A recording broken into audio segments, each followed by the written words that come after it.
From staying and going to sleep and waking up in the dark, now we don't have any water. It seems, well, very little water. Stage 2 water shedding is what we're dealing with. Gauteng's Rand Water has announced these Stage 2 water cuts, mainly because reservoirs are under pressure because of the heat wave in the province. And then Professor Muller from the Wits School of Governance, good morning to you. We're also told that Stage 4 blackouts is causing chaos. So in your mind, just how bad is this? And B, could this have been avoided? Good morning, Prof.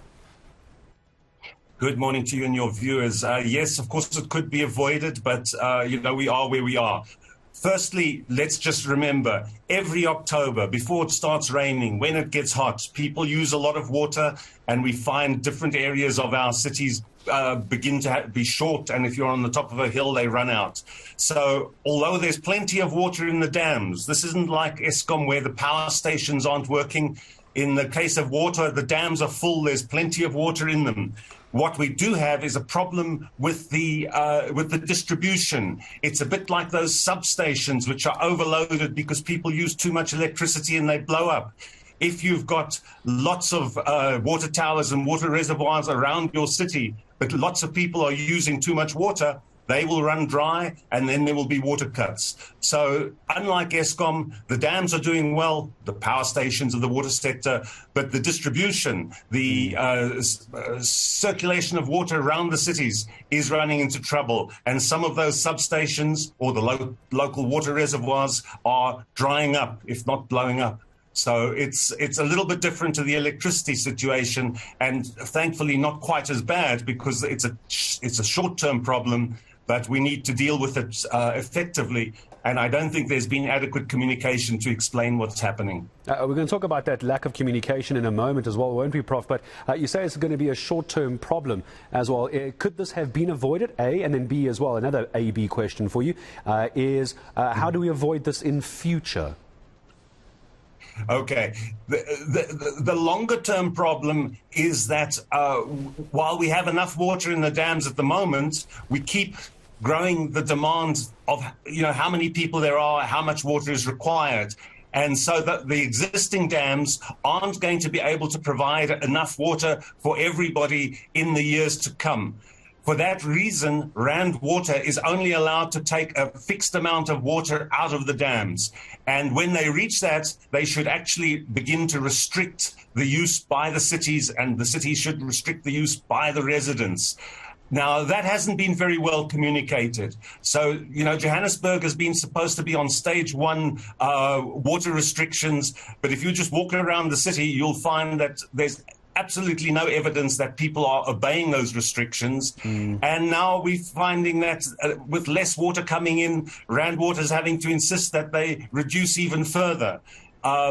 The problem has been one of not communicating what the issues are and not communicating what the implications are for all the water users in the cities here in Gauteng.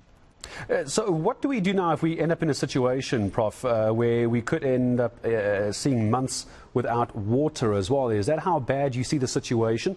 And do you think once we get those first rains, this will all be behind us? This is a short-term problem in the sense that people are using more water because it's hot, and that is causing the shortage. But there's also a situation where we can't just put more water in because people want to use more. We have to say, this is how much you've got, this is how much you're going to be able to use, and if you try to use more than that, then you'll find there cuts. I believe that as soon as we have a decent few days of rain and the weather cools down, the immediate problem will be resolved. But we've got a longer-term problem, which is as the population of Gauteng grows, about 1 million people every 3 years, we've got to bring more water into the region, and that is going slow. But I'd suggest we talk about that on another day. For the moment, let's just use our water carefully over the next few days, not irrigating gardens, not washing cars and driveways. That will help us.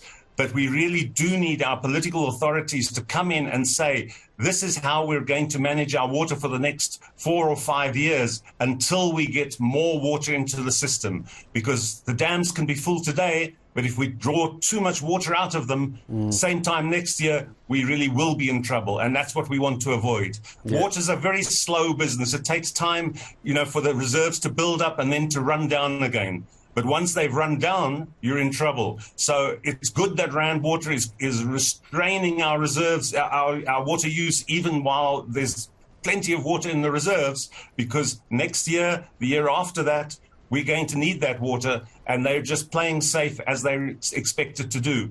But it's not very well communicated, as you gather, just from the questions we're being asked. No, absolutely it's not. I'm reticent to use the word day zero, Prof, but if we don't start controlling our water usage, we could be there sooner rather than later.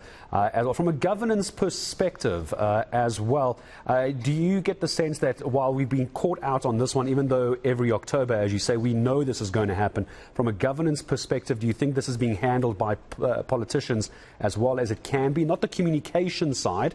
Communication side has been a bit of a mess, but by putting these restrictions in, is that the best that politicians and governments can do at the moment?